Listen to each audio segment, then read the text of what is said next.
आन्या उठ जाओ ना प्लीज यार, मजाक मत करो। तुम्हें पता है मुझे ऐसे जोक्स पसंद नहीं। मैं बस 2 मिनट के लिए फोन देख रहा था और तुम गिर गई इतनी जोर से, इतना खून। आन्या प्लीज आंखें खोल, मैं यहीं हूं, मैं कहीं नहीं गया। मैं तुम्हें ऐसे नहीं जाने दे सकता। हमने इतने प्लान्स बनाए थे, तुम्हें याद है ना? तुमने बोला था कभी छोड़ के नहीं जाओगी, तो अब क्यों चुप हो तुम? राघव, मैं याहिन हूँ तुम्हारे पास। तुम इतना डर क्यों रहे हो? देखो ना, मैं ठीक हूँ, मुझे कुछ नहीं हुआ। तुम बस पैनिक कर रहे हो। मुझे देखो, मैं गिर रही ही नहीं, मैं यहीं खड़ी हूँ तुम्हारे बिल्कुल पास। तुम्हें बस लग रहा है कि मैं मर गई हूँ, पर मैं तो याहिन हूँ हमेशा की तरह।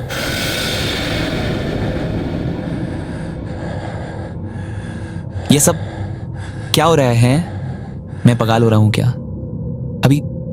अभी तुम यहीं खड़ी थी मेरे पीछे। मैंने महसूस किया तुम्हारी सांस, तुम्हारी आवाज, पर जब मैं मुड़ता हूं तो तुम गायब हो जाती हो। और यहां तुम्हारी बॉडी पड़ी है, ठंडी, बिल्कुल ठंडी। आन्या प्लीज, अगर तुम सच में यहीं हो तो मुझे दिखो, मुझे ऐसे मत डारो। मैं तुम्हें खोना नहीं चाहता, मैं तुम्हें दोबारा नहीं खोना चाहता।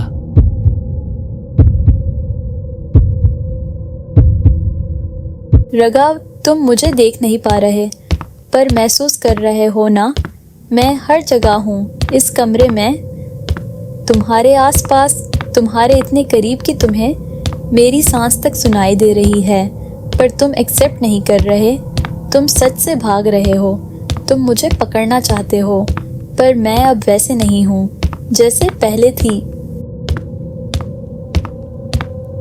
आन्या, मुझे अब समझ नहीं आ रहा क्या रियल है क्या नहीं, पर एक बात सच है, मैं तुम्हारे बिना नहीं रह सकता।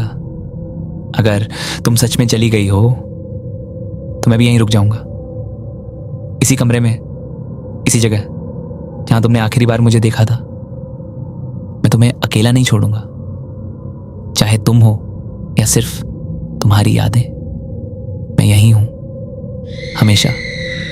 राघव, तुम मुझे खोना नहीं चाहते, पर तुम ऑलरेडी खो चुके हो। सिर्फ मुझे नहीं, खुद को भी। उस रात जब मैं गिर रही थी, तुम मुझे बचा सकते थे बस 1 सेकंड में, पर तुमने मुझे गिरते हुए देखा और रुक गए क्योंकि तुम गुस्से में थे। याद है, तुमने मुझे पकड़ने की कोशिश ही नहीं की। मैं वही मर गई थी, पर तुम उस मोमेंट में ही टूट गए थे। तब से तुम यहीं बैठे हो, रोज इसी सीन को रिपीट करते हुए। तुम जिंदा हो पर जी नहीं रहे, और मैं मर चुकी हूँ पर जा नहीं पा रही, क्योंकि तुम मुझे जाने नहीं दे रहे।